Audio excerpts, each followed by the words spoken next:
Je suis médecin coordonnateur de l'appartement de coordination thérapeutique depuis novembre 2016. Je suis présent ici 2 fois par semaine, 2 après-midi par semaine. Donc je suis un des premiers à voir les candidats à un séjour en appartement de coordination thérapeutique. Je fais un examen médical, un interrogatoire avant l'admission. Je donne mon avis à la commission d'admission. Et ensuite, j'essaie de suivre les soins des patients hébergés dans l'appartement de coordination thérapeutique, en sachant qu'ils doivent avoir leur médecin traitant. Donc je n'interviens pas directement dans la prise en charge médicale, mais j'essaie d'éviter qu'il y ait des oublis ou des ratés. Moi j'ai l'impression que ça se passe plutôt bien, que c'est une relation presque amicale quoi, avec eux.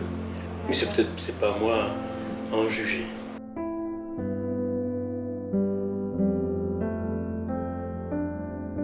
Je suis arrivé moi l'année dernière, en fin d'année, en novembre. Quand je suis arrivé, j'étais avec une béquille, ma santé n'était pas très bonne, on va dire.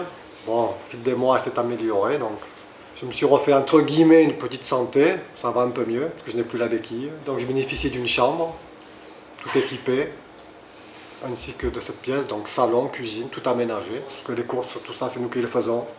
Notre heure, le repas, c'est chacun qui en décide, parce qu'on est plusieurs. Et puis le soir, dans la chambre, la télé, bon, voilà.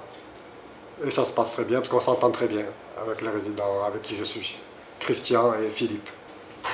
Mon but, entre guillemets, c'est voilà, par la suite de trouver un appartement et de commencer une nouvelle vie, si je peux dire, ailleurs. Donc.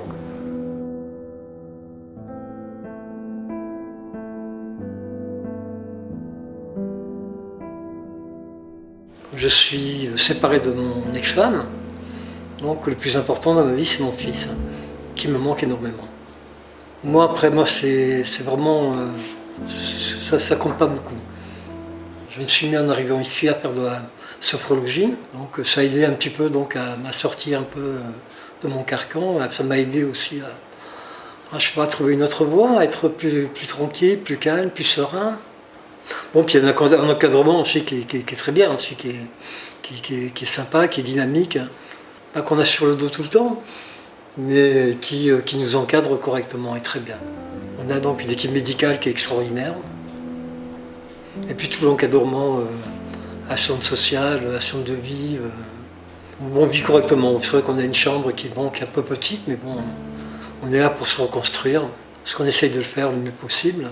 Je crois qu'on y arrive même. Hein. On y arrive tranquillement. Le but final est de les amener à une autonomie individuelle.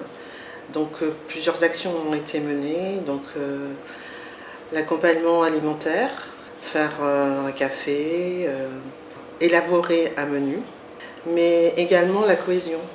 La cohésion, le lien, l'amitié, et également la dignité.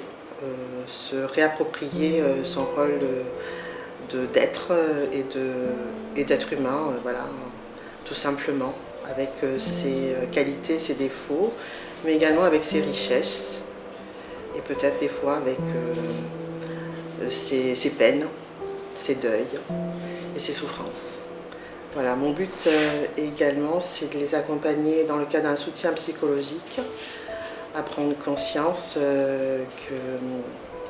que la vie est merveilleuse et qu'il est important de prendre soin de soi et aussi de se respecter tel que l'on est, sans jugement, sans comparaison et avec humilité.